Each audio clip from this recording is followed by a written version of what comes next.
Assalamualaikum warahmatullahi wabarakatuh. Oke, langsung saja kita akan mempelajari mengenai psikologi positif. Nah, eh, apa yang teman-teman pertama kali bayangkan ketika mendengar psikologi positif? Apakah konsep ini tidak terdengar asing di telinga kalian, atau kalian sebelumnya pernah membaca mengenai psikologi positif? Nah, daripada kita berbingung-bingung ria, kita akan belajar bersama-sama mengenai psikologi positif. Psikologi positif itu apa? Oke. Jadi, di pertemuan pertama ini kita akan mempelajari mengenai definisi psikologi positif, bagaimana sejarahnya, serta topik penelitian dalam psikologi positif itu apa saja, tingkatannya bagaimana, serta tokoh-tokoh dalam psikologi positif. Nah, definisinya, psikologi positif itu merupakan kajian dalam psikologi atau pendekatan dalam psikologi yang mempelajari mengenai kekuatan individu serta komunitas untuk berkembang.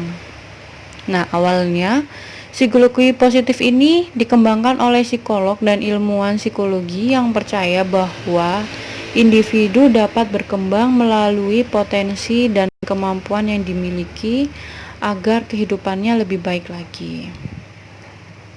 Nah, awal-awal psikologi positif ini berfokus pada kebahagiaan dan kesejahteraan individu. Oke. Nah, seperti yang ada di gambar, peta konsep dalam psikologi positif. Jadi di sini ada berbagai macam bagan garis panah yang menjelaskan berbagai macam konsep dalam psikologi positif. Nah, seperti yang saya jelaskan sebelumnya, kalau psikologi positif itu berfokus pada nilai-nilai positif dalam individu atau komunitas ya. Nah, di sini dijelaskan lebih lanjut bahwa psikologi positif itu akan membahas mengenai berbagai macam hal, mulai dari nilai-nilai dan karakter, strength and values, lalu ada emosi, ada kebahagiaan, kesejahteraan, ada kesejahteraan psikologi, lalu ada positif terapi, positif psikoterapi, positif coping, resiliensi, post traumatic growth. Nah, itu hal-hal yang berkaitan dengan psikologi positif atau konsep dalam psikologi positif. Nah, di gambar ini dijelaskan berbagai macam pendekatan dalam psikologi positif. Ada yang pendekatan berdasarkan klinis, ini namanya positif terapi. Terus ada pendekatan secara pendidikan, positive education, yang industri organisasi, positif bisnis, seperti itu. Lalu yang perkembangan, ada yang namanya positive aging. Jadi nanti seiring bertambahnya waktu, apakah ada nilai-nilai positif di masa lansianya atau di masa dewasanya, nilai-nilai yang diambil, kematangan sosialnya, kematangan pribadinya seperti apa gitu. Lalu ini ada post traumatic growth. Jadi post traumatic growth merupakan kondisi di mana individu yang pernah mengalami trauma memunculkan, seiring bertambahnya waktu nih, memunculkan nilai-nilai positif dalam dirinya. Sebagai contoh, individu tersebut merupakan korban pelecehan seksual. Nah, dia seiring bertambahnya waktu mengalami berbagai perubahan emosi, perubahan pemikiran, kognitif. Nah, individu tersebut Akhirnya yang awalnya mengalami trauma karena pelecehan seksual, dia dapat mengambil nilai dari peristiwa yang dia alami atau dia bertumbuh. Nah, dikatakan growth, ada pertumbuhan. Jadi dia bertumbuh entah secara mental atau secara emosi, dia mengalami kematangan. Jadi dia mengambil hikmah dari setiap atau peristiwa yang dialami. Lalu ada di sini positif emosi. Lalu ada humor, ini termasuk bagian dari psikologi positif. Bagaimana sih konsep humor itu mempengaruhi kebahagiaan atau kualitas hidup, seperti itu.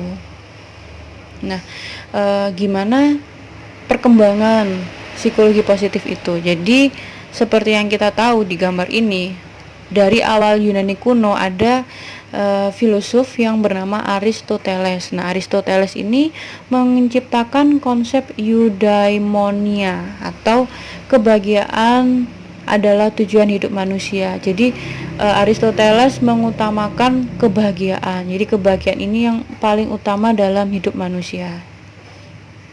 Nah, selanjutnya seiring bertambahnya tahun, berabad-abad, nah filsuf yang juga selain filsuf banyak ilmuwan-ilmuwan itu memiliki kritik-kritik terhadap ilmu-ilmu yang sudah ada. Jadi di awal-awal pembentukan psikologi ada Wilhelm Wundt, ada Sigmund Freud. Nah, mereka ini kan awalnya itu adalah psikiater yang memang menangani masalah gangguan kejiwaan. Jadi fokusnya itu lebih ke gangguan jiwa, bagaimana manusia itu terbentuk dari pemikirannya yang salah, dari perilaku yang maladaptifnya, serta perilaku-perilaku yang aneh yang muncul yang dialami pasien-pasien itu.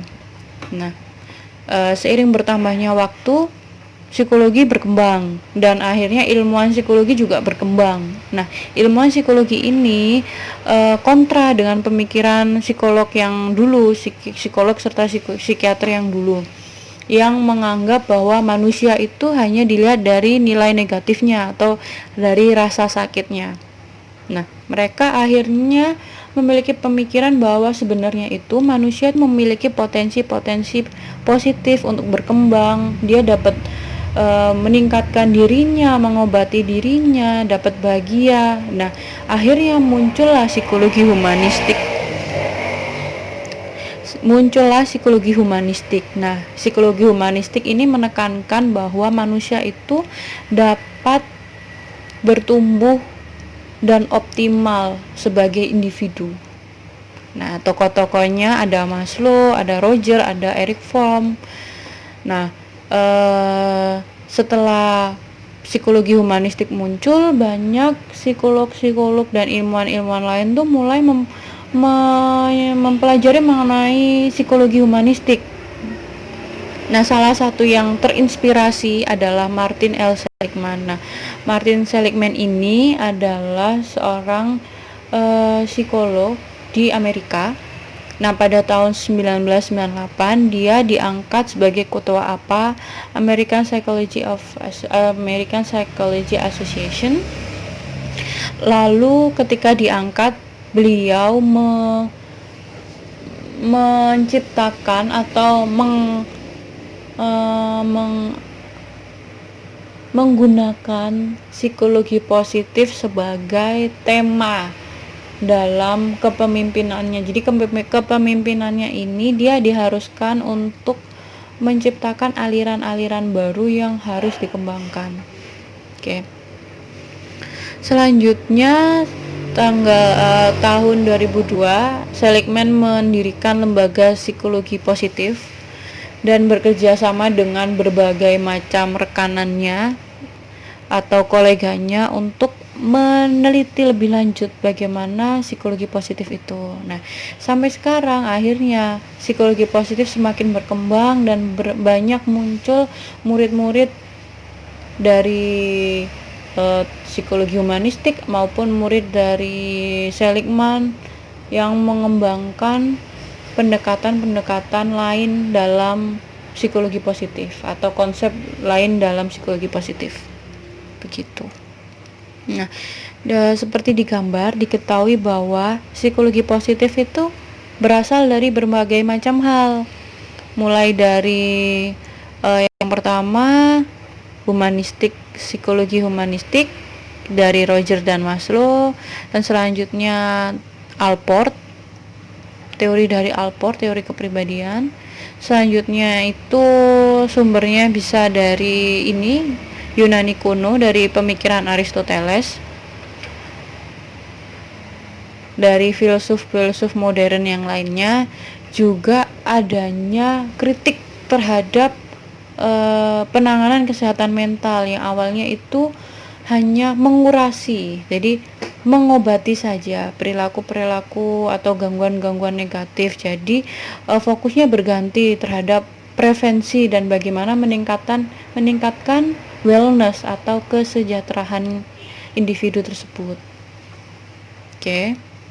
Nah, adapun topik penelitian dalam psikologi positif itu berbagai macam, dari happiness sampai quality of life. Nah, ini ada juga banyak yang lain namun yang belum sempat saya tuliskan di sini.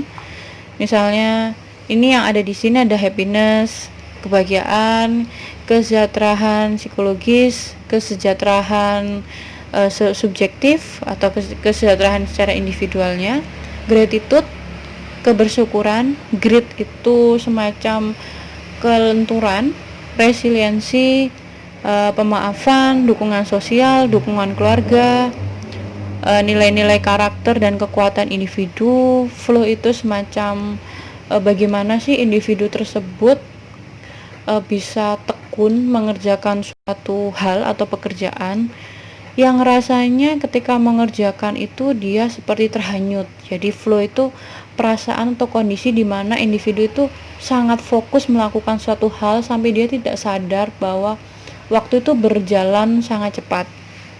Gitu. Ada harapan juga, ada self compassion, itu kasih sayang terhadap diri sendiri, ada mindfulness, ada post growth trauma atau pertumbuhan pasca trauma. Seperti yang saya jelaskan sebelumnya, jadi kondisi ini muncul di mana individu bertumbuh secara psikologis, secara emosi, pasca mengalami suatu kondisi yang membuat individu tersebut trauma. Dan yang terakhir, quality of life. Nah, menurut Seligman, psikologi positif itu terdiri dari berbagai tingkatan. Yang pertama individu, yang kedua subjektif, dan yang ketiga komunitas. Nah, tingkatan individu ini menekankan pada pengalaman positif yang dialami oleh individu. Jadi bagaimana individu itu bahagia, senang, dibandingkan individu itu melakukan hal yang baik. Jadi senangnya itu berasal dari diri, bukan karena individu tersebut melakukan untuk orang lain. Jadi misalnya gini, dia puas, dia senang, dia bahagia, dia optimis, dan dia merasa sejahtera hidupnya. Jadi lebih ke dirinya. Kebahagiaan itu atau pengalaman positif itu bersumber dari luar tapi untuk dirinya sendiri. Oke. Yang kedua itu subjektif. Jadi ini berfokus pada bagaimana sih menjadi orang yang baik, bagaimana kualitasnya. Jadi individu ini akan belajar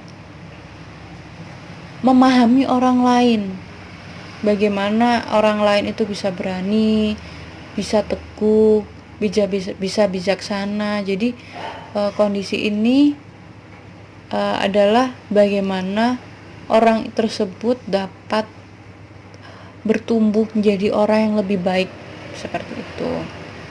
Nah, yang ketiga komunitas. Jadi komunitas ini berfokus pada nilai kemanusiaan, tanggung jawab sosial, altruisme, toleransi, dan nilai-nilai positif individu untuk dapat berkontribusi terhadap peningkatan perkembangan komunitas dan masyarakat. Nah, contohnya itu altruisme, tanggung jawab sosial, ketika ada masyarakat yang membutuhkan, Nah, misalnya nih kegiatannya donor darah, terus memberikan sumbangan material dan non material ketika ada bencana. Jadi misalnya kayak ada tsunami, itu bagaimana sih nilai kegotong royongan individu atau masyarakat itu membantu masyarakat lain yang sedang membutuhkan, yang sedang terkena bencana. Oke. Nah, tokoh-tokoh dalam psikologi positif itu beragam, dari mulai ya ada yang seperti yang di sejarah itu mulai dari filsuf-filsuf dari abad Yunani kuno sampai ke abad modern, abad 21. Nah, yang di awal-awal di humanistik ada Maslow, ada Rogers, ada Eric Fromm, ada Jung juga. Nah, kalau Maslow konsepnya tentang aktualisasi diri, motivasi. Lalu ada Viktor Frank. Nah, ini lebih ke logoterapi, lebih ke pencarian makna kehidupan. Jadi bagaimana manusia itu hidup, mengapa manusia itu bisa hidup? Apakah ada alasan tertentu manusia tersebut hidup? Nah, pencarian makna kehidupan.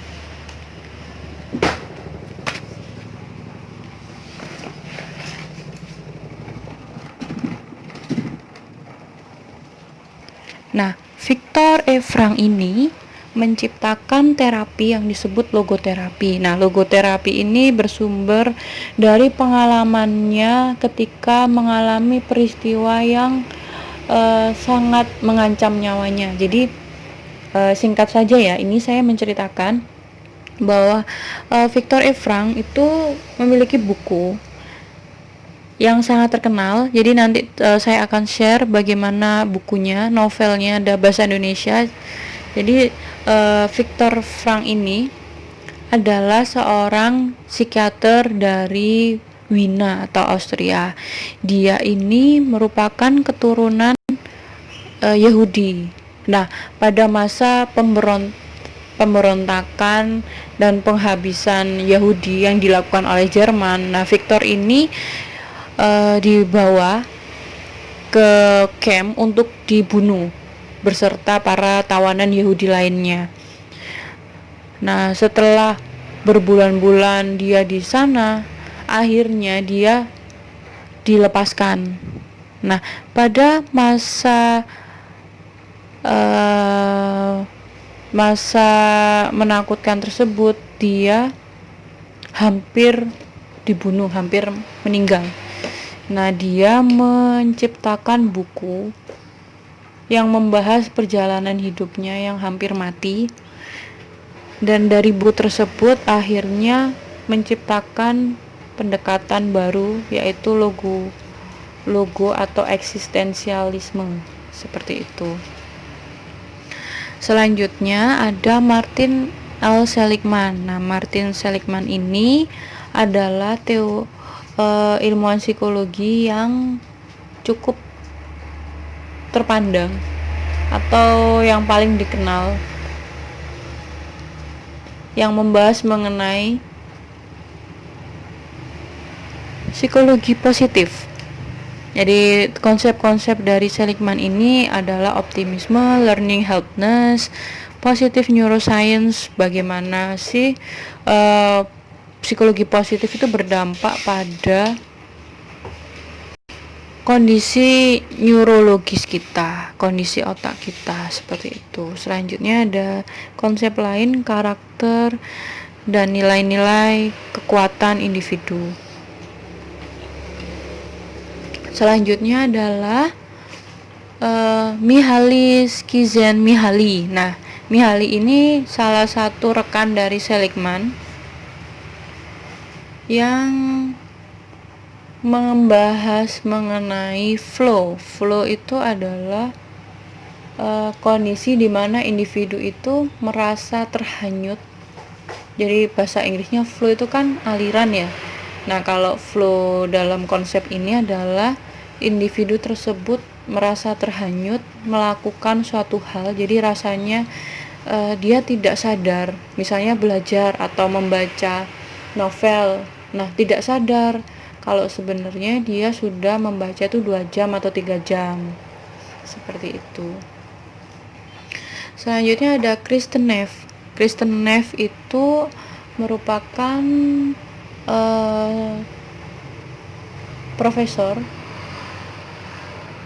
atau ilmuwan psikologi yang membahas mengenai self compassion. Jadi seperti berbagai macam psikolog dan ilmuwan psikologi lainnya, Kristen Neff ini menciptakan konsep self compassion berdasarkan pengalaman yang dia alami. Jadi teman-teman bisa mencari penjelasan Kristen Neff di YouTube, banyak dia pengisi di TED di YouTube yang membahas mengenai self compassion. Jadi Kristen Neff ini awal mulanya memiliki anak yang berkebutuhan khusus, dan juga saat itu ketika menyelesaikan PhD-nya, S3-nya, dia mengalami masalah rumah tangga gitu. Jadi ketika ada permasalahan tersebut, dia mulai mencari-cari bagaimana sih cara meningkatkan dirinya dalam keterpurukan. Jadi akhirnya dia menciptakan teori self compassion atau mencintai diri. Compassion adalah cinta kasih. Jadi bagaimana kita mengasihi diri kita sendiri, memperlakukan diri kita dengan sebaik-baiknya. Selanjutnya ada Jon Kabat-Zinn. Nah, Jon ini berfokus pada mindfulness serta berbagai terapan mindfulness dalam gangguan psikologis lainnya. Nah, contoh-contoh penerapan psikologi positif dan intervensi dalam intervensi psikologis. Yang pertama, psikologi klinis. Nah, bagaimana sih cara penerapannya? Jadi di psikologi klinis ini banyak sekali penelitian yang membahas mengenai psikologi positif, yang berkaitan dengan psikologi positif. Nah, konsep-konsepnya bisa mindfulness, gratitude, social support, family support, resiliency, positive growth trauma, dan self compassion. Jadi contohnya seperti ini. Salah satu individu, misalnya individu tersebut mengalami kecemasan.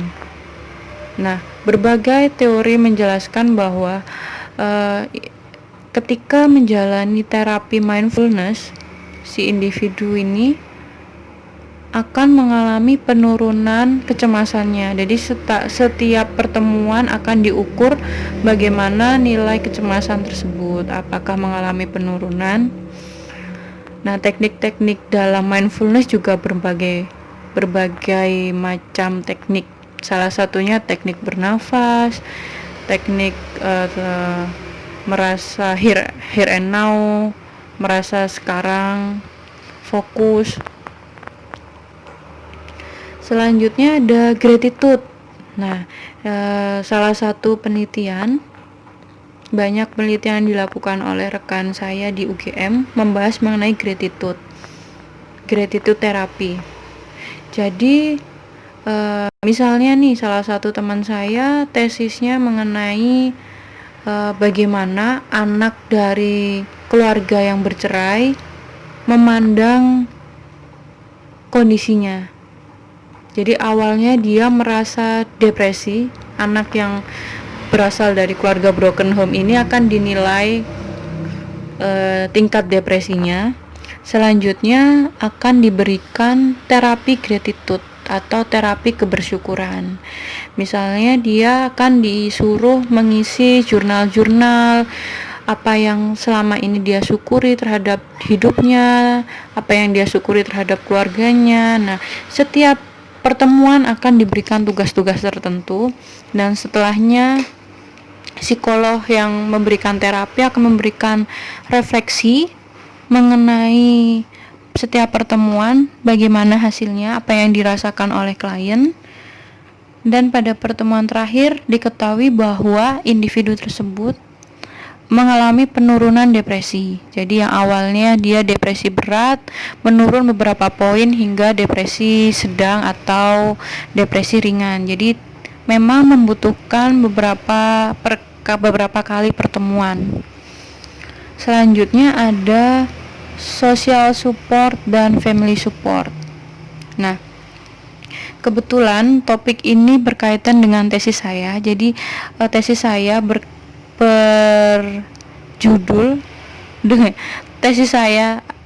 judul tesis saya adalah bagaimana hubungan antara trauma masa anak, dukungan sosial,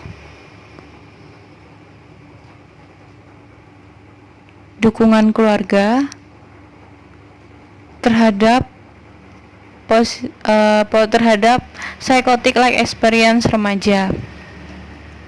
Jadi pada tesis saya ini diketahui bahwa individu yang memiliki dukungan sosial yang baik akan menurunkan resiko remaja mengalami gangguan psikotik, seperti itu gambarannya. Selanjutnya ada positive growth trauma. Nah, salah satu contoh penelitian dilakukan oleh rekan saya membahas mengenai bagaimana sih positive growth trauma yang dialami oleh anak dari seorang ibu yang bunuh diri. Ibu yang bunuh diri tersebut mengalami gangguan kejiwaan. Nah, dari berbagai macam pengalaman hidupnya, dia bertumbuh, berkembang. Akhirnya pasca kehilangan ibu tersebut, dia memiliki nilai-nilai positif. Dia menganggap bahwa apa yang sudah terjadi di hidupnya itu ada hikmahnya, dan dia lebih matang secara emosional, seperti itu. Yang terakhir di pendekatan klinis, misalnya itu penerapan self compassion atau mengasihi diri sendiri, self compassion terapi atau terapi mengasihi diri sendiri, menyayangi diri sendiri. Bagaimana penerapannya terhadap kecemasan seorang ODA, orang dengan HIV/AIDS. Nah, pada penelitian ini terapi yang dilakukan oleh psikolog dilakukan secara bertahap. Nah, di terapi ini kliennya atau ODA-nya, orang dengan HIV/AIDS, diberikan terapi mengenai self compassion. Selanjutnya diukur bagaimana sih kecemasannya, apakah dia menurun atau dia mengalami peningkatan. Dilihat kesuksesan dari terapi ini. Nah, dari hasil terapi diketahui bahwa setelah mengikuti terapi itu kecemasan dari orang dengan HIV/AIDS itu mengalami penurunan. Jadi setelah melakukan terapi dari self compassion, dia mengalami penurunan kecemasannya dan dia memiliki insight atau pemahaman dirinya yang lebih baik. Jadi dia tahu apa yang dia lakukan, apa yang dia inginkan dalam hidupnya, meskipun dalam kondisi yang tidak menyenangkan, di kondisi sakit sekarang. Nah, kalau yang industri organisasi ini banyak. Jadi bagaimana sih nilai-nilai konsep dalam psikologi positif itu bisa meningkatkan potensi individu pekerja, dan juga bagaimana meningkatkan budaya organisasi tersebut. Misalnya adanya training mengenai positive leadership. Nah, bagaimana sih seorang manajer atau HRD atau pimpinan itu menjadi pimpinan yang baik, menjadi pimpinan yang dapat meningkatkan potensi dari karyawannya, dapat mensejahterakan karyawannya. Nah, seperti itu. Selanjutnya kalau di pendidikan itu ada contohnya positive learning, ada juga flow, ada motivation. Kalau yang positive learning itu bagaimana di dunia pendidikan seorang pendidik, guru, dosen atau tenaga pendidik itu menciptakan lingkungan dan media atau sumber pembelajaran yang positif yang mendukung bagi pendidikan muridnya gitu. Jadi pendidikannya berjalan dengan baik dan menghasilkan pemahaman lebih baik bagi siswanya, seperti itu. Selanjutnya kalau di perkembangan ada positive parenting, optimisme, hope, positive attachment, seperti itu. Kalau yang positive parenting ya sebagai orang tua bagaimana cara menjadi orang tua yang dapat memahami anak. Jadi parentingnya dapat meningkatkan potensi anak, memajukan kepribadian anak, meningkatkan kemampuan-kemampuan yang dimiliki oleh anak, seperti itu. Di KN di agama ada happiness, quality of life, forgiveness, spirituality. Nah, di masa COVID seperti ini kan banyak penelitian yang membahas mengenai kualitas hidup. Banyak juga yang mengkaitkan dengan spiritualisme, bagaimana keteguhan individu tersebut menghadapi kondisi yang tidak menyenangkan. Kalau yang di psikologi agama itu dilihat misalnya individu tersebut dilihat tingkat religiusitasnya, tingkat spiritualismenya. Nah, juga dibandingkan atau diukur juga dengan kualitas hidupnya. Apakah individu yang religius memiliki kualitas hidup yang baik, seperti itu. Selanjutnya yang kalau di kesehatan itu ada psychological well-being, subjective well-being, quality of life, resiliency. Contohnya begini, misalnya ada individu yang mengalami penyakit diabetes. Nah, seperti yang kita ketahui, diabetes itu adalah penyakit yang menahun, yang setiap tahunnya, setiap perkembangannya itu akan menjadi buruk. Nah, individu yang mengalami kondisi medis yang seperti ini akan juga mempengaruhi kualitas hidupnya. Bagaimana individu tersebut mempersepsikan hidupnya ketika sedang menjalani pengobatan atau menjalani kondisi medis yang tidak menyenangkan ini, yang sedang sakit. Terus dilihat juga bagaimana kesejahteraan psikologisnya. Apa sih faktor-faktor yang mempengaruhi kesejahteraan psikologisnya? Misalnya ketika dia sakit, ternyata keluarganya mendukung dia.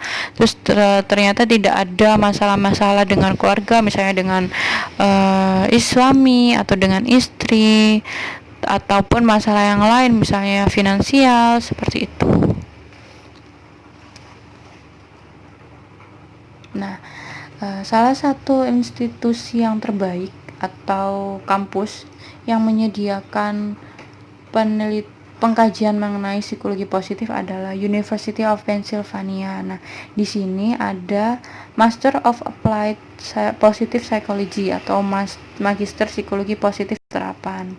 Nah, di sini berfokus pada penerapan konsep dalam psikologi positif terhadap aspek kehidupan, yaitu misalnya di dunia kesehatan, klinis, industri kerja, di bidang psikologi sosial maupun di pendidikan, seperti itu. Nah, jadi di akhir pertemuan ini saya akan menjelaskan mengenai bentuk penugasannya. Jadi tugasnya itu nanti ada dua, tugas individu dan tugas kelompok. Jadi nanti itu kalian tugas individu, yang pertama adalah mereview penelitian-penelitian dalam psikologi positif. yang sebelumnya sudah saya jelaskan banyak dari yang psikologi positif dalam aspek yang berkaitan dengan psikologi klinis, psikologi perkembangan seperti itu. Nanti silakan kalian cari penerapan psikologi positif berdasarkan pendekatan-pendekatan yang lain ya, misalnya tadi psikologi pendidikan bagaimana, psikologi sosial bagaimana. Nah, nanti dikumpulkan tanggal 5 Oktober, 1 minggu lagi. Itu tugasnya individu, nanti formatnya akan saya kirim.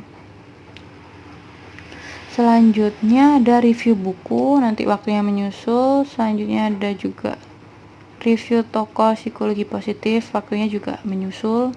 Nah, itu untuk tugas yang individu. Tugas yang kelompok adalah mengisi konten mengenai kesehatan jiwa dan psikologi positif di media sosial kelas. Jadi nanti teman-teman membuat satu akun IG maupun YouTube yang dapat dibagikan konten kesehatan jiwa dan psikologi positif. Nah, ini waktu pengumpulannya atau waktu sharingnya dari tanggal 9 sampai tanggal 18, sekitar 10 hari.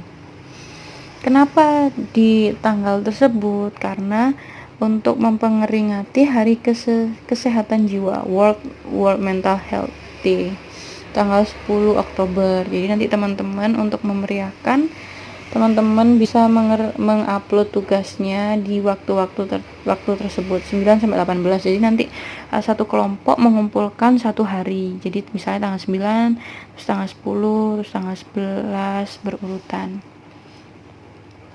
Bisa di YouTube, bisa di live IG atau di konten di IG. Jadi nanti kalian teman-teman bisa membuat satu IG.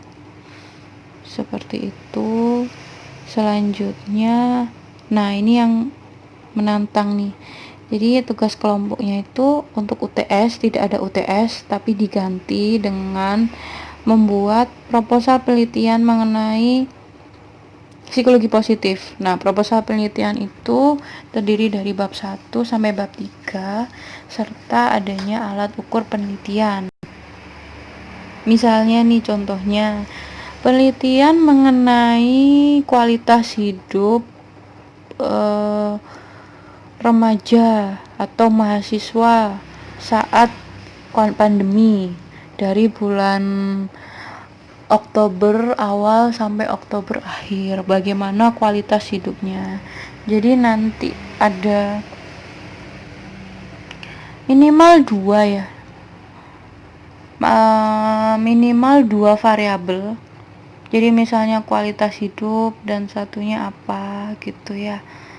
Terus nanti alat ukurnya kalian bisa cari alat ukur yang sudah dibahasa Indonesiakan. Nah, bagaimana cara pengambilan datanya? Pengambilan datanya itu dilakukan melalui Google Doc, di-share ke teman-teman atau keluarga di sekitar kalian, jadi tidak usah bertemu secara langsung. Nah, untuk UTS-nya bab 1, bab 2, bab 3 dan alat ukur penelitiannya nanti itu akan dipresentasikan melalui Zoom dan juga proposalnya akan saya nilai. Nanti kalau sudah selesai UTS, teman-teman memperbaiki hasil revisian, dan setelah diperbaiki di-share ke rekan-rekan, ke keluarga. Selanjutnya dianalisa dan dilengkapi teori-teorinya, dan hal tersebut dijadikan satu seluruhnya bab 1 sampai bab 5 dan menjadi UAS. Jadi UAS-nya nanti itu berbentuk proposal, dan juga ada yang